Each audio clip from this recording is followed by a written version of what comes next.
Bonjour tout le monde, et bien non, vous ne rêvez pas, une deuxième vidéo d'Astronomo cette semaine, alors que j'étais pas là pendant des mois, mais je suis bien de retour, et cette fois-ci, je vais prendre en main ma chaîne Astronomo, à commencer par un épisode, un vrai, tous les lundis, c'est mon objectif, et entre-temps, je ferai des vlogs qui paraîtront les jeudis ou vendredis, pour parler de choses et d'autres, pour parler des épisodes en eux-mêmes, pour parler de l'actualité scientifique autour de l'astronomie et du spatial, et puis pour parler des articles qu'on peut voir passer, des articles sensationnalistes, et pour faire des debunks comme la dernière fois.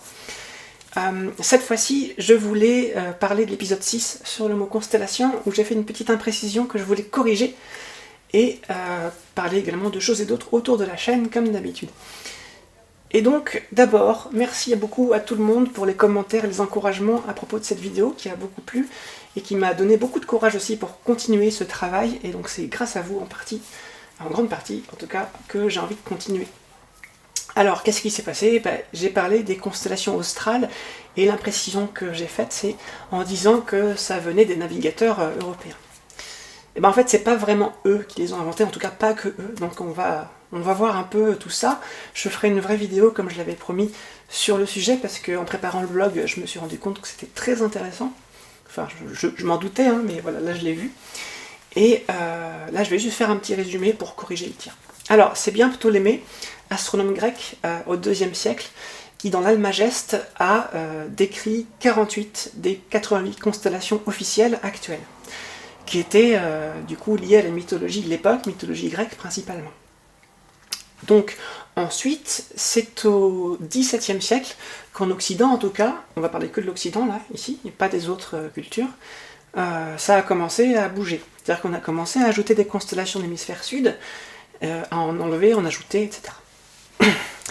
Alors, c'est l'astronome allemand Johann Bayer qui a ajouté 12 constellations de l'hémisphère sud, et effectivement, il s'est basé sur les cartographies de deux navigateurs hollandais. C'est là que venait l'histoire des navigateurs. Et ces navigateurs étaient Dirk Kaiser et Frédéric de Houtman. Et donc, Johann Bayer a publié tout ça dans l'Uranometria, et ces constellations représentent principalement des animaux exotiques ou mystiques. Donc l'oiseau de paradis, le poisson volant, pour les animaux exotiques en tout cas, et puis le phénix pour les animaux mystiques. Donc voilà, j'avais parlé des navigateurs, et ça représentait en fait 12 constellations, et pas toutes. Ensuite, il y a eu divers ajouts de quelques constellations, diverses suppressions, et en 1763, c'est là qu'on a eu un nouvel apport majeur de constellations de l'hémisphère sud, 14 constellations, par Nicolas-Louis de Lacaille, qui avait été envoyé en Afrique du Sud pour un calcul de méridien. Il a ensuite fondé un observatoire. Alors je ne sais pas à quelle période il a fait ses recherches, en tout cas c'est en 1763 qu'il a publié le Coelum Australe Stelliferum, qui comprenait ces 14 constellations, et qui représente des instruments scientifiques. Donc ça, j'en avais parlé aussi la dernière fois. C'était porté sur les idées de l'époque en termes de science. Et donc, les constellations de l'hémisphère sud sont principalement venues, en tout cas pour nous, de deux navigateurs hollandais par le biais de Johann Bayer, pour tout ce qui est animaux, exotiques ou mystiques, et par Nicolas-Louis de Lacaille, astronome français, hein, comme je disais, pour tout ce qui est objets scientifiques, la proue, le télescope, la machine pneumatique, je ne sais pas ce qu'il y avait d'autre, je ne me souviens plus, la Croix du Sud, je crois que c'était lui. Voilà. Et ensuite, en 1920, l'UAI, donc l'Union Astronomique Internationale, a décidé de mettre de l'ordre dans toutes ces cartes du ciel, dans tous ces recueils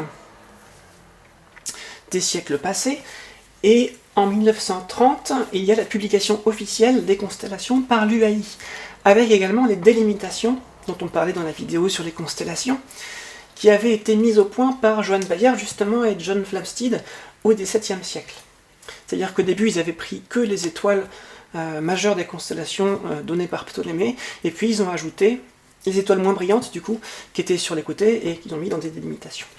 En 1930, on a affiné ces délimitations par rapport aux coordonnées équatoriales de la sphère céleste, dont on a parlé aussi la dernière fois. Et c'est Eugène Delporte, principalement, qui s'en est chargé, Voilà, je ne sais pas pourquoi on a choisi principalement les constellations occidentales, même uniquement les constellations occidentales. En tout cas, je pense que je me renseignerai là-dessus quand je ferai la fameuse vidéo. Mais en tout cas, voilà, j'ai voulu corriger ce petit écart avec la réalité. Qu'est-ce que je voulais vous dire d'autre dans ce vlog? Eh bien, la semaine dernière, je crois que c'était la semaine dernière, on m'a dit que la chaîne Astronomo avait été référencée par le ministère de la Culture parmi les 350 ressources culturelles et scientifiques des réseaux sociaux, donc les plateformes comme YouTube, etc. Et j'ai vérifié, c'est vrai, cette affiche-là, voilà. Et ça fait plaisir en fait. J'avais vu passer cette liste il y a quelques temps, et puis j'avais juste dit, parmi d'autres gens, il y a ma chaîne aussi, machin. Et puis ils l'ont mis dedans, donc c'est plutôt une bonne nouvelle. C'est aussi un honneur pour moi, donc petite pression, donc maintenant il faut que je sois à la hauteur. Donc voilà, j'ai encore plus envie de faire des vidéos. Et puis, qu'est-ce que je voulais vous montrer? Oui, la déco a changé un petit peu, donc là j'ai acheté ce poster de Pluton, que j'aime beaucoup. Le petit hublot avec la Terre et la Lune.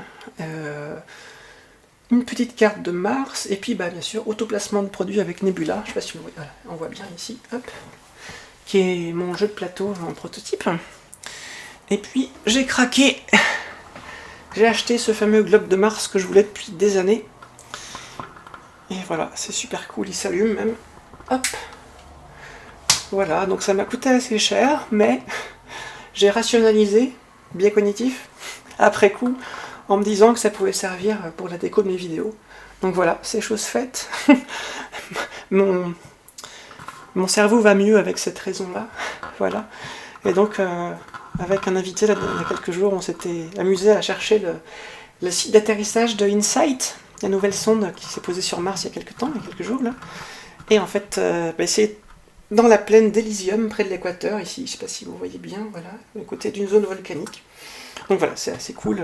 Si je fais des vidéos sur Mars, je pourrais me référer à ce très joli globe, parce que maintenant il faut l'utiliser, sinon, sinon je vais pas être très bien. Voilà. Donc c'est pour ça que vous l'avez vu dans la vidéo Constellation, la dernière fois.